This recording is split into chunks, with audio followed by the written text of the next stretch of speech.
আজকে বারের দিন দাদাদের বাড়ি আমার যেতে একটু দেরি হয়ে গেছিলো, অনেকটা দেরি হয়ে গেছিলো। তো গিয়ে দেখি দাদা ঠাকুর ঘরেই আছে, গোছাচ্ছিল, মাকে মালা পরাচ্ছিল। কারণ এক দাদাভাই তার ছেলের জন্য বাইক কিনেছে, সে বাইকের পুজো দিতে এসছে। আর সকালে যে ভক্তরা এসেছিলো মায়ের সাথে কথা বলার জন্য, তো দাদা প্রায় সব ভক্তদেরই ছেড়ে দিয়েছে, আর অল্প কিছু ভক্ত ছিল আর কিছু ভক্ত পরে এসছে। তার এদিক ওদিক ঘোরাঘুরি করছিল। তো দাদা বলছিল তোমরা একটু বসো, আমি গাড়িটা পুজো দিয়ে দিই। আর গাড়ি পুজো দিতে এসেছিলো তখন দাদা পুজো প্রায় শেষের দিকে তারপরে এসেছিল। সেই জন্য পুজো থেকে ওঠার পরে তারপরে দাদা বাইকটা পুজো দিয়ে দিয়েছিল।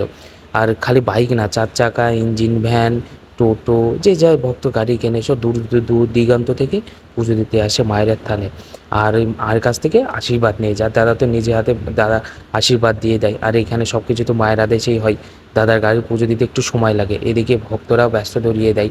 আর খালি পুজো না, মনসা মা, কালী মা এখানে এতটাই জাগ্রত, এখানে প্রেম ভালোবাসা করে প্রচুর বিয়ে করেছে মন্দির থেকে। এই মন্দিরটা এমন দেখলে হবে না, প্রচুর বিয়ে হয়েছে।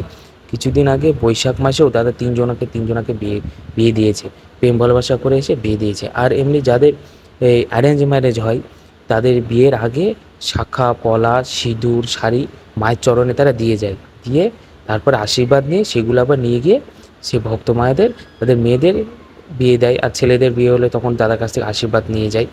আমি যেদিন থেকে দাদার বাড়ি যাই সেদিন থেকেই দেখছি।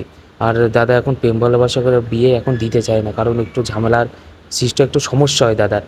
সেই জন্য এখন দাদা বিয়ে দিতে চায় না, এখন দাদা নিষেধ করে দেয় যে আমি এখন আর বিয়ে দেবো না, তোমরা অন্য মন্দিরে যাও, অন্য মন্দির থেকে বিয়ে দিয়ে নাও। তবু শোনে না, যারা খুব জোর জবরদস্তি করে যে না দাদা আমি তোমার এখান থেকে বিয়ে করবো, মনসা মা কালী মার আশীর্বাদ দিয়ে বিয়ে করবো, তখন দাদা দেয়। তা বাদে দাদা এখন নিষেধ করে দেয় সবাইকে।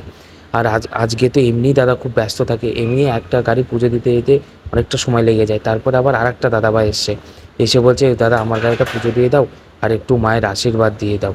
এখন দাদা তখন আর কী করবে, দাদা বললে ঠিক আছে তুমি একটু বসো, আমি দুটো একটা ভক্ত ছেড়ে নিই, তারপরে তোমার গাড়ি পুজো দিয়ে দিচ্ছি।